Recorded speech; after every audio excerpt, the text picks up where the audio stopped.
right, how's everybody doing? Who's here to listen about a talk about Lumen? Okay, cool, you're in the right spot. So thank you so much for coming out today. I'm really excited to be here. Never really need an excuse to come to Amsterdam, but this is a great one. So today I'm going to talk to you a little bit about creating an API with Lumen. As I'm speaking, feel free to tweet at me with questions, shoot me an email at any point. I will get to all of that after the talk. And I will also be at this Nexmo booth over here later. So, as Sean said, my name is Amanda Folson. I am a developer relations manager at Nexmo, and that is a fancy way of saying that I am a professional conference attendee. So, I come to events just like this. I give talks, I give workshops, I do code stuff, I do speaking stuff. That's pretty much developer relations in a nutshell. So I've been dabbling in open source software and API stuff for a number of years now. I've contributed to packages in various languages, C#, PHP, C, Java, Python. I've kind of done the spectrum. And I sort of accidentally stumbled into the world of APIs. So when I was younger, I was scraping websites to get information and then taking that same website scrape and kind of propagating it across a few different websites. And I was like, this is dumb, there's gotta be an easier way to do that. Turns out there was, so I created an API, and that was kind of my first foray into it. But enough about me and my API journey, let's talk about Lumen. So what is Lumen? Put simply, it's just a micro framework. It was released in 2015, and it's basically a slimmed down version of Laravel, so just a tinier Laravel. And the nice thing about Lumen being from the same project family as Laravel, it means that there's an upgrade path between the two things. So if you are using Laravel and you decide that you want to use Lumen instead, you maybe don't need everything that's included in Laravel, it's relatively easy to just drag and drop different components into it. So your migrations, your controllers, your models, with some tweaking, most of that will work. Views get a little crazier. If you're using views in Laravel, that's going to be a bit trickier in Lumen, but we'll talk about that in a little bit. And likewise, if you're using Lumen and decide that you really need full-blown Laravel instead, it's very easy to migrate between the two. Not that I recommend you do that often. That's maybe a decision you make once. So if Lumen is just a trimmed down version of Laravel, why would you want to use this thing? I will add a disclaimer that Lumen is not intended to be a replacement for Laravel. So if you're looking to move your Laravel app to Lumen in order to make it faster, that seems to be what people are really excited about. That might not be the right approach, but if you're looking to switch to Lumen or are looking to start a new project, it might actually be the right approach for you. So let's talk about that. But let's back up here a little bit and talk about APIs as a whole. So maybe you want to create a microservice, or you're migrating a monolithic application into a bunch of smaller microservices. And I'm not here to evangelize service-oriented architecture, not today. But what exactly is a microservice? People define this a little bit differently in a number of different ways, but put simply, it really is just a service that is responsible for one single thing. So you might have a microservice that's responsible for emailing people. You might have a microservice that's responsible for firing off jobs. Completely up to you. Might have something that renders graphs. I run a blacklist, actually, that has a few different services. And these are all services that talk to this API here in the center. And in turn, I use the information there in web UIs. People are hitting this API to get information about IPs that are banned as well. Everything's basically talking to this API. So there's a service that builds DNS zone files that people consume via DNS queries. There's a honeypot, which is basically a fake server, a bunch of fake servers, really. That's actually an entire subsystem. And I want people to break into those to figure out what they're doing, what sort of malware they're putting on that system, what sorts of booters and things like that. I investigate all of those things, and then I send that information off to somebody, which is also through the API. And there's another thing that exists simply to restart services. So there is a memory leak in something that I run, and I created a service called Thing Restarter. It's exactly as it sounds. It restarts a thing. And one of these days I'll get around to fixing that memory leak, but today is definitely not that day. And there's schedulers and things like that, but let's talk about this API here in the center. So what the heck is an API? I'm sure most people are familiar, but just in case you're not, it is a way for two or more things to talk to each other over a shared interface. There are a bunch of different types of APIs. People are probably familiar with SOAP or XML RPC, Win32. I saw a frown just now when I mentioned SOAP. Yeah, we've all been there, but no, SOAP's okay. But anyway, these APIs define a set of rules for communication. Things like what the interface is going to look like, or what the endpoints are going to be in the case of web APIs. But it also defines things like the format of our requests, whether or not we're accepting XML or JSON, or maybe even accepting JSON and returning XML. The API basically determines the set of rules. So I mentioned a few different types, but today we're going to talk about REST APIs. Lumen is really, really good for REST APIs. And if you use Laravel, you've probably worked with RESTful interfaces, maybe without even realizing it. So REST just stands for representational state transfer, and that's a lot of words to say that we're just working with representations of data. So if you wanted a file that your coworker had and it was a physical photo sitting on their desk, you might walk into their office, physically grab that photo, and then take it back to your office and do whatever you needed to do with it. With REST, we're not doing that. So you can get a copy of that data, but it doesn't actually leave the server until you tell it to leave the server, until you make a call to actually delete that information. So we're just working with the representations. That's all that means. So typically we use HTTP-based methods, get, post, delete, put, patch, and all of that. And since it's our API, we can really determine how we want to use these methods and how we want to define the representations that we're working with, whether that's XML, JSON. I'm seeing a lot of YAML lately. That's becoming more common. There's a guy that I know who he actually compiles C++ things and then ships that out via an API. A little terrifying, but within the realm of possibility for sure. REST is rapidly gaining adoption, so that's why I wanted to talk to you about it today. And people are kind of going head-to-head with REST and GraphQL these days, but it seems like one pulls ahead and then another falls behind, and then everybody gets angry at the other one, and that one starts to pull ahead. Anyway, a lot of people find REST APIs easier to work with than traditional SOAP or XML, RPC sorts of things. I'm seeing a lot of REST APIs responding with JSON, but it is worth noting that you don't necessarily have to do that. A lot of people think, oh, it's REST, it has to be JSON, but that's simply not true, and that was worth calling out to you today. So I mentioned they're often HTTP-based, but they don't have to be. Most of the ones you're likely to encounter are probably going to be HTTP. That's just the way it is. REST APIs are stateless. So what that means is the server is not responsible for keeping track of the state of things. So if you're logged in, the server doesn't care. Each request is going to be authenticated unless you explicitly work in some magic for that to not be the case. It's just not responsible for keeping tabs on those requests and the things that you've made unless you're updating data. There's also this concept of HADIAS, and how that's pronounced is widely debated too. Not super important, but you can think of it as clicking links or following links around for people to navigate your API. So we'll see a little bit of that here in a second, but it sounds complicated. It's really not. It's really just to help people navigate and almost self-service through your API. So I mentioned these methods. This is not a talk about those methods, but knowing what these methods are will help you as you go and write your API. So obviously, getting data from a resource. I do want to call out the difference between put and patch, as this trips people up pretty regularly. So put, you overwrite the entire object. So you need to provide, when you make a put request, you have to provide all of the properties, even if you're only updating one, versus patch, which basically does what it sounds. It patches the data, and it only patches the properties that you're actually trying to modify. Delete is pretty self-explanatory. I wanted to call attention to options because that's one that a lot of people are not using, and it's one that a lot of people don't see these days, not just yet. And basically, options will tell an API client which of these methods are actually available for you to use. So for example, you might use put in favor of patch or patch in favor of put, and options would actually tell a client like, hey, I don't actually accept patch, but you can use put instead. It's none of the fun stuff. Who here uses Laravel? Yeah, okay, cool. So if you're coming from Laravel, Lumen really still has many of the bells and whistles that you're used to. So firstly, you'll probably be happy to know that you can still use whatever environment of choice you have, so Homestead, Valet, if you've got your own configuration locally, Docker, whatever, it still works out of the box.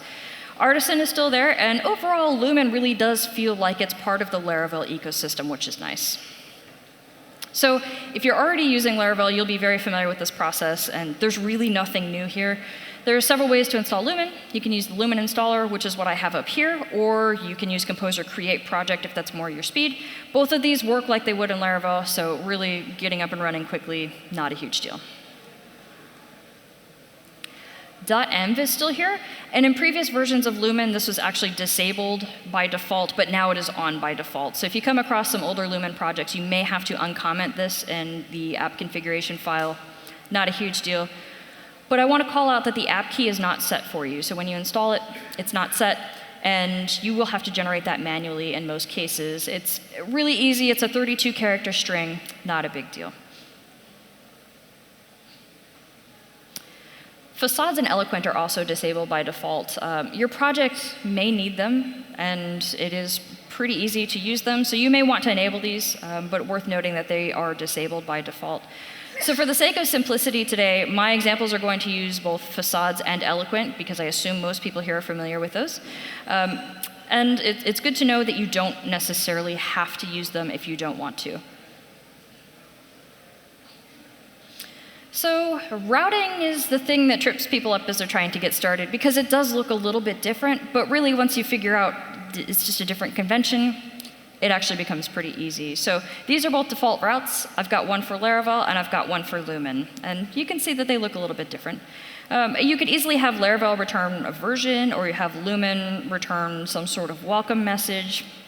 Easy. Routing changed a little bit in 5.6, but in older versions of Lumen, it still follows the same convention. So previously you had an app variable, and you would use that to create your routes. That has changed, but again, very, very straightforward if you're coming from Laravel's routing system. So if you've been using Laravel, which it seems most of you are, surprising, you'll be happy to know that Artisan is still available to you to make your life a little bit easier. However, there are a few key differences between the Artisan that comes with Laravel and the Artisan that comes with Lumen. So right away, some things that you're going to notice, there's no serve command. Not a huge deal. You can use PHP's built-in web server. You can use a web server of your choosing. You can use Homestead. You can use Valet. Not a problem. I typically use PHP's built-in web server just because it's easy, but completely up to you. I know plenty of people who prefer to use Homestead. That's more their style. So there's also no key generate command, like I mentioned. But again, you mash your keyboard 32 times, and you come up with a key. Not a huge deal. The tinker command, a lot of people miss. That is also absent. There is a package that will add that back for you if you really need it.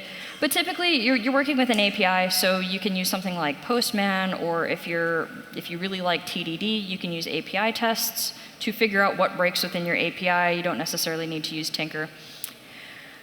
There is also no down command. So if you put your Lumen app into maintenance mode, you're going to have to do that manually because there's no down command. So not a huge deal. It's as simple as throwing up a 503 error, and we'll see examples of errors in a second.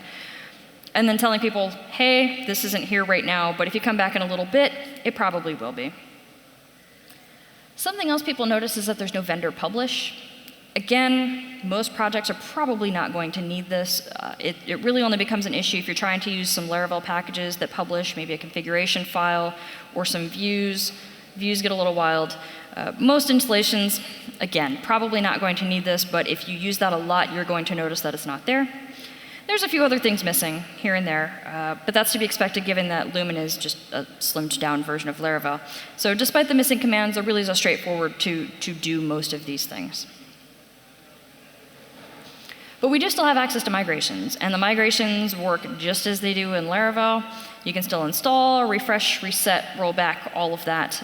We still have access to DB seed as well, so you can create seed data. You can use the Faker library if you wish, and you can create model factories to help you generate some dummy data for your application as well. So those things are still there. And then you can also create migrations via command line to help you get started, which I just showed you. And the migrations look exactly the same. And in fact, Lumen's documentation even points you to the Laravel documentation for creating your migrations. So most projects that I've moved from either Laravel to Lumen or Lumen to Laravel, I've been able to literally drag and drop these migrations into another project, and it's just worked. So that's been nice. Lumen's make is missing a number of things that make it easy to get started in Laravel. So we're pretty much limited to make migration and make seeder. So we're missing making models and making controllers via command line, and that's probably the #1 complaint that I hear from people. Not a huge deal. Despite these things not being included in the framework, there are examples included in the project itself, so you'll have an example controller, there's a model there for you already. And then the documentation also has examples of all of these things. So this trips people up a little bit, but in all actuality, you don't really need it too much. So you may have noticed a theme in some of the examples that I've shown you so far. When I first did this talk, Pokemon Go had just come out. Is anybody still playing that? Few people? Yeah, you're proud of that. That's awesome. Add my friend code. But yeah, so it's kind of tapered off a little bit, but it's still a fun example, and I found that it's really easy to explain to people as well, so I'm just kind of rolling with it. We briefly walked through creating a project, and it happens much the same way that you would create a Laravel project, but now what happens? This is what people are here to see, right? So when we sit down to design an API, we need to figure out what sort of resources we're going to need. And a resource is really just a gateway into an area of your application. So you might have something like users or messages or places, whatever. And we can use those HTTP methods that I mentioned earlier to perform actions on these things to either update a Pokemon's record or delete something. Pretty straightforward. So we know that we want to display a list of Pokemon that we've caught, and at a minimum, we know we're going to need this Pokemon resource. We should keep in mind when we're building this out that we will probably at some point use this resource to return a collection of things or a list of things. So that would look something like this. We should keep in mind that there are times we might want to modify all or none of these entries at the same time. So I typically recommend, as people are designing their API, that you use plural nouns. And weirdly, the plural of Pokemon is actually just Pokemon, so that rule kind of breaks here. But you typically want to have something like users or messages because of this fact that you're usually not working with just one thing. You're probably going to be working with a bunch of those things at the same time. So now that we know about this resource and what we want to do with it, let's start to build out our routes. So again, routing looks a little bit different, but it's worth calling out. You can still do things like add a regex. This example is actually a little bit expensive. You probably wouldn't need a regex right here, but I wanted to show you that you can. You can still use named routes. You can still use closures. Remember that we're using HTTP methods in here, so we have the get Pokemon to display a list of our Pokemon. We've got get a Pokemon by its ID address. We can delete them. We can update them. And we know that we'll probably want one or a collection of these things. So like I mentioned, routing looks a little bit different in Lumen compared to Laravel, but you can still do similar things with it. So yeah, again, we're making use of this named route, and we're tying these routes to controller actions. So I mentioned views being a little bit different. So before we get into our controller, I did want to add a note about views. Views were previously included in Lumen and now are no longer included in Lumen. So you may actually run into Lumen projects that have views. Like most things with Lumen, there is a package to add those things back, but really if you are relying heavily on HTML or graphical elements, maybe Lumen is not the thing for you because of this constraint. So you can add it back, but at that point, is it really worth sticking with Lumen? You may just want to go with Laravel. So what do we do about these views in Lumen? I just showed you this, but out of the box, Lumen provides us with a way to do this, to translate these responses into JSON. And this actually only takes a single line of code. So you can pull in something like Fractal if you want to create transformers to do this too. But really, this is how it works out of the box. And we even get pagination out of the box, and this is great. But when we paginate, we get additional information with our request. So This is what the paginated data would look like, and then you would also get this at the bottom. So here it's easy to see we've got 5 pages of data. We have links to the last page, we have links to the next page. If we were on page 2 or more, we would have a link to the previous page. We can see that we have 9 total records here that we can look at. Yeah, and again, this also just, it takes 1 line of code. And this is the line of code that is required to do that. Really, really easy. We can see we're just using JSON and formatting it and spitting that right back out.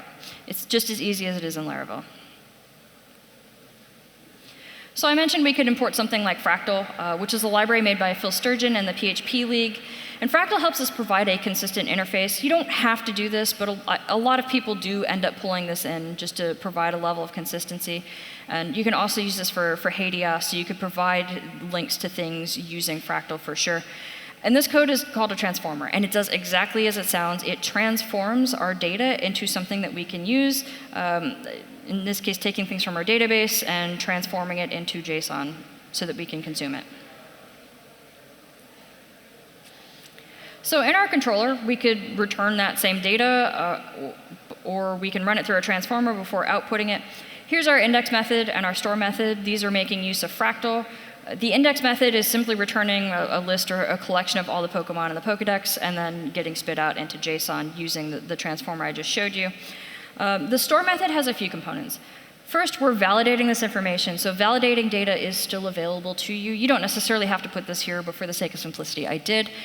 And then we're replying with an error if the request doesn't validate. And then in particular, if somebody does not provide us with a description, we can customize that error message to say, hey, you need to provide please fill out this Pokemon attribute. Please provide a description for this thing. And then we create a Pokemon record. We return a 201 created there. You can see that at the bottom. And then we redirect to the newly created thing, and we're making use of that named route there at the bottom. This one is really, really underwhelming in terms of code. Whether or not you're using Fractal or Lumen's built-in JSON responses, this really just ends up looking similar. We're using find or fail to see if the ID exists, and then running it through a transformer again. If that ID is not found, a 404 will be thrown for us automatically, which is great. And that's just happening behind the scenes for us. So what if we wanted to update an existing Pokemon? This method is a bit of a mess right now, but here's what we're doing. So first and foremost, we try and find the Pokemon, and if we can't, it returns a 404. And again, that is usually happening for us behind the scenes, but here we are explicitly throwing a 404 if we can't find that. We're also validating this request to make sure that all of these fields are filled out. And you can see the validation, again, doesn't necessarily have to be in this particular part in your method, but it's here for simplicity. And since this is a put request, we want to make use of put here, and we need to make sure that all of these fields are sent to us. So all of these properties need to be there since we're going to overwrite what is already there for us. If someone leaves out a description, again, we can display an error for that. Something needs to be here for us. Please fill out the name, the number, the description. And if all is well, we'll save that and we'll run it through our transformer again. So destroying a record is pretty underwhelming in terms of code, and but it is kind of worth showing off. There are a few approaches to deleting entries in an API, and how you handle deleting entries is hotly debated. Everybody has different opinions about whether you do or do not return a message body, what status code you're using, and unfortunately, there's no standard just yet. Hopefully there will be at some point in time. This is just an example, but this works. I do want to call attention to this response, though, here. Here we are returning a 204, which means no content. So we're not returning any message body. You can see that is represented by the null there. No content. But that implies that it has been deleted. It didn't 404, so it's not like the thing didn't exist, but now we know for sure this request worked, and now there's nothing to return because there's nothing there. So it's also worth noting that you may or may not want your users to be able to perform this sort of operation on an entire collection of things under a resource. So just be careful about that as you sit down and design your API. There are probably most instances where you don't want people to be able to run a delete operation on an entire collection of your users, or an entire collection of your Pokemon, an entire collection of your messages, and so on. So it's especially true if you have a user's resource. Really probably don't want to be deleting all of your users at the same time. So our model is not very complicated either. When I initially gave this talk, ELOQUENT will try to run queries on a POKÉMON's table, which is not actually the plural of Pokemon. So by default, it tries to look for a plural name. Literally, as I was giving this talk, somebody opened a pull request to fix that, but I've left it here for historical reasons, just so you know that you can actually override what ELOQUENT's trying to do here. We've also filled out this fillable array with the things that we want people to be able to modify. So the Pokédex number, a description, the name of the Pokemon. It's the same as in Laravel. So that's a very, very basic example of an API. And now that we have that basic example, we may want to authenticate certain users of that API. It makes a lot of sense, right? Authentication could be a talk all on its own. Everybody has different ways of doing this. Your way of authenticating users might be different from someone else's because your needs are different. This is not a talk about authentication, but it is relatively simple to implement whatever your authentication method of choice is. So there's an auth service provider provided, which is similar to Laravel's, but it differs in one really big way. And since Lumen is designed with APIs in mind, the auth service provider is not keeping track of sessions, so you will need to authenticate users every single time they make a request, and that's a big difference that a lot of people get stuck on. So there are several options available to you when it comes to adding authentication to your API, including JWT, OAuth, Stormpath, and so on. Again, this is not really an authentication talk, but here I've created a JWT. This is how we're authenticating users. I put creating, updating, and deleting Pokemon behind an authentication middleware. So yes, you can still use middleware in Lumen. It's great. Definitely check it out. But we allow any sort of unauthenticated user to display a list of Pokemon. They don't need to be authenticated. We don't care about that. We care more about authenticating people, in this case, when they actually are trying to manipulate the data. So again, widely debated authentication is in not just the PHP community, but in most technology communities. And there are a few things that you should keep in mind. Regardless of the method that you are using to authenticate people, even though this is an API, you really still need to be aware of SQL injection attacks. And I talked to a number of people, and they're like, oh, well, I never considered that. We're not really working with form data. It still matters. And especially, you have no idea where people are going to put this information. So they might pull something out of your API and display it directly. They might not be doing any sort of sanitizing on their end. Hopefully they are. But you have no idea, so you don't want crap data going in that will hurt you, and you don't want crap data coming out that will hurt users. So just because we're not dealing with forms doesn't mean that we are absolved of dealing with SQL injection. We should also, of course, give considerable information to how we are storing our users' information. We should be using SSL to secure our requests. It is 2018. If you're not using SSL, and especially if you're not using SSL on your API, that's a problem. And we can talk about how to fix that. Please come find me. We'll talk about how to secure your API if you're not doing that yet. So we made our simple API, and that's all good and well, but I mentioned testing earlier, and we might want to programmatically test this API either as we're going along, we might want to do some TDD, or we might want to do this later. I'm not here to tell you what to do, but if you're coming from Laravel, you'll be happy to know that the things that you love about testing in Laravel are also available to you in Lumen. So I actually wrote these tests before writing the code to run the app. You can write them afterwards too. I'm not here to tell you what to do. So this is just a snippet from a simple test. And here we're testing that when we post to this Pokemon endpoint, our record is getting stored, and we can see data when we call it. And additionally, we're asserting that the created@ key exists in JSON, in whatever JSON we're getting back. Really simple test example, but it is all there for you to use. Lumen's testing is really more geared towards JSON and testing API things rather than view-related things. So some of the HTML helpers aren't available to you, but there's a lot of JSON ones out there. And I could really talk about this stuff all day, but unfortunately there's not enough time. So as you're building out your API, there's some other things that you might want to look into that I really was not able to go over too much in too much detail in this talk. This is not exhaustive, but I will put this online later for you today. So Hadios and Hypermedia, I mentioned using Hadios as a way to help people navigate and figure out what methods are available to them as they are using your API. Rate limiting, that is absolutely going to be important as you go into, as your API starts to scale, you're absolutely going to want to look into rate limiting. Running APIs at scale, there are a lot of talks coming out about these things. Some companies have some huge, enormous APIs that they're running at scale. Netflix and their engineering blog has a lot to say about how to run APIs at scale. They scale pretty big. You can also look at things like events. Those are still available to you. Queues, caching. Caching will also help you as you're trying to scale things out. Encryption, definitely important. Logging, deploying your API. There's a lot of ways to deploy your API with CI and CD. You can run your tests, run your deployments. It's pretty great.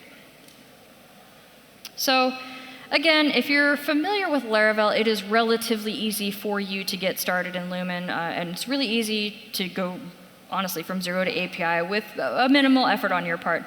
If you're not familiar with Laravel at all, the documentation is pretty helpful, but you might want to get some familiarity with Laravel. But again, it is pretty straightforward to get up and running with a basic API such as this. So there are a ton of great resources out there if you'd love to learn more. The Lumen documentation and the Laravel documentation is a great place to start. A guy named Paul Redman wrote a really great book on TDD with Lumen. It's available by A-Press, and he walks you through creating the tests. He walks you through some API design elements. He walks you through actually using the API. He's adding a section on actually deploying the API as well. So it really is a great read if you need an in-depth tutorial, and regardless of your experience with Lumen or Laravel, he explains everything as you go. Phil Sturgeon also wrote a book called APIs You Won't Hate, or Build APIs You Won't Hate, and it uses Laravel 4, so it's the code samples are a little outdated. If you have some familiarity with Laravel, it's not awful to update those, and you'll understand what's going on. But the concepts in there around API design and how to build an API that doesn't suck, that's basically how Phil builds it. That's still very relevant. That stuff has not changed. So Phil's book is a great resource for learning how to build an API.